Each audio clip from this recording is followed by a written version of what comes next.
Путин ставит новые условия для переговоров с Украиной и ультиматум Зеленскому. В Кремле рассказали, сложно ли убить Путина. Армия США тем временем теряет 15 тысяч трансгендерных бойцов, а в Узбекистане массовая облава на чиновников. Тысячи людей в тюрьмах.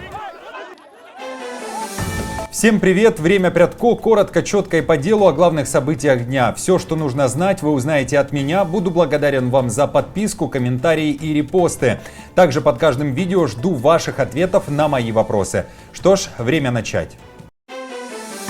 В Кремле ответили на вопрос, смогут ли иностранные спецслужбы убить Путина, ведь покушения уже были. Разговор о том, насколько Путин доступная цель и может ли попасть под прицел, возник после недавнего заявления Такера Карлсона, американского ведущего, который брал в свое время интервью у Путина. Тот заявил, я напомню, что администрация Байдена якобы собиралась убить Путина, но не уточнил, когда и при каких обстоятельствах это могло произойти, то есть вообще не назвал никаких доказательств.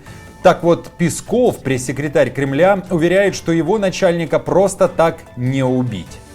Я процитирую Пескова. «Российские специальные службы на постоянной основе принимают все необходимые меры для обеспечения общественной безопасности и, конечно же, безопасности тех лиц, которые находятся под государственной охраной, в первую очередь главы государства».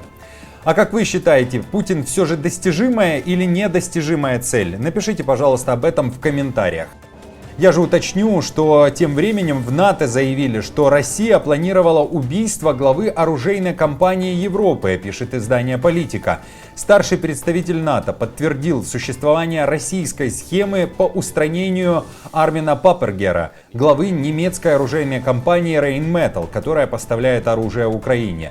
Но заговор был раскрыт благодаря совместной работе американских и немецких спецслужб. Об этом сообщил Джеймс Апаттурай, заместитель помощника генсека НАТО. Это, кстати, первый случай, когда высокопоставленный представитель Альянса официально подтверждает информацию о заговоре против Паппергера, хотя о нем уже широко сообщалось в мировых СМИ в июле 2024 года. В НАТО говорят, что для реализации таких схем Россия вербует исполнителей через интернет, используя преступные группировки ничего не подозревающих молодых людей или же мигрантов.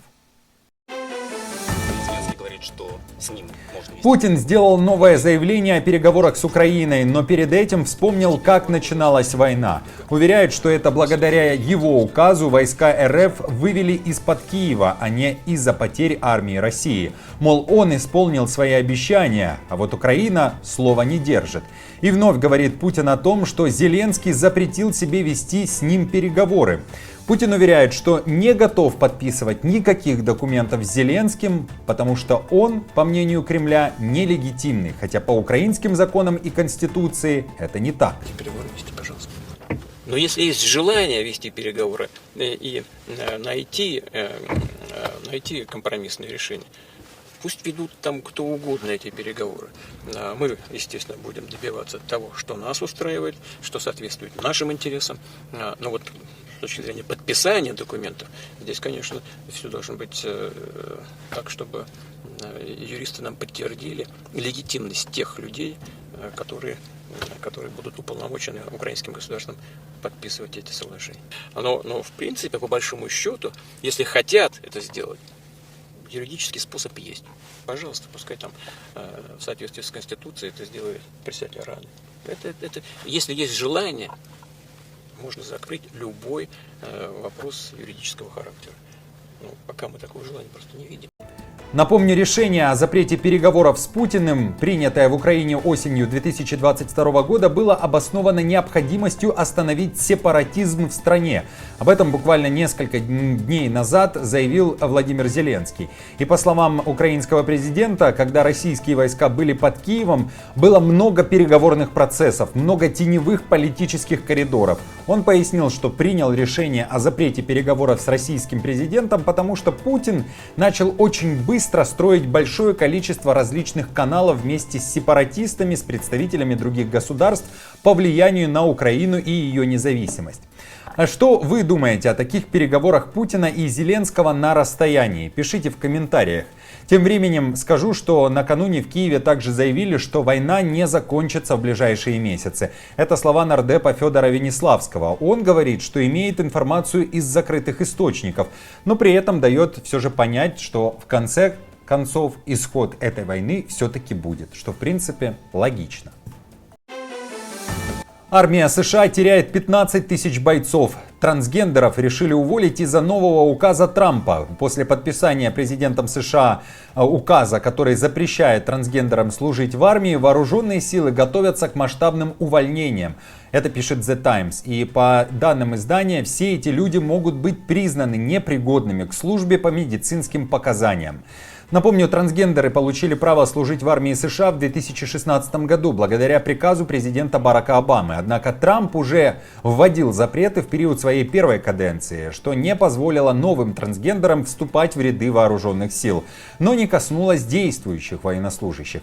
Вот в 2019 году число трансгендеров на военной службе составляло уже около 15 тысяч человек, а к 2021 году у 2,5 тысяч из них была официально диагностирована гендерная дисфория. Это состояние, связанное с невозможностью принять свой гендерный статус.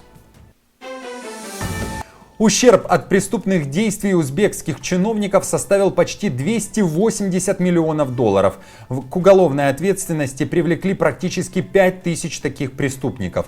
Генпрокуратура сообщает, что среди тех, кого уже осудили, более 70 человек являются сотрудниками республиканских, 410 областных и 4425 районных или городских подразделений министерств, ведомств и организаций.